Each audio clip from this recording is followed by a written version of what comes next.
तो गाइज़ यहाँ पे टिकटॉक के ऊपर बूम बूम के नाम से भी टेम्पलेट बना हुआ है, बहुत ही अमेजिंग उसका टेम्पलेट है। यहाँ पे आप इसके ऊपर वीडियो बना के वायरल हो सकते हो यार। यहाँ पे जो पाकिस्तान के देसी लैंग्वेजेस होती है ना, उनके ऊपर ही आना है टिकटॉक वालों ने। मतलब कि टिकटॉक जो टीम है वो बहुत ही क्रिएटिव है, बहुत ही अमेजिंग क्रिएटिविटी यहाँ पे दिखाती है।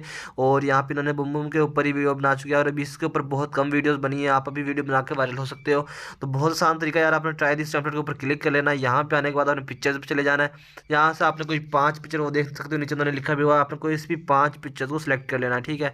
तो हम यहाँ से भाई साहब 5 पिक्चर्स को सिलेक्ट कर लेते हैं अपने को, और उनको करने के बाद कुछ भी नहीं करना हमने, यहाँ पे इनको ओके कर देना है। ओके करने के बाद ये देख सकते हो आपके सामने वीडियो बन के आ चुकी है। मैंने इसको प्ले इसलिए नहीं किया कि यार मेरी वीडियो यहाँ पे जो रिकॉर्डिंग हो रही है वो इसके अंदर डिस्टर्बेंस आएगी तो आपको समझ नहीं आएगा, ठीक है। तो इस तरह से आप वीडियो बना सकते हो, बहुत ही आसान सा तरीका है। और होप सो आपको आज वाली वीडियो अच्छी लगेगी, तो आप यहाँ पे डेमो देख लें थोड़ा सा।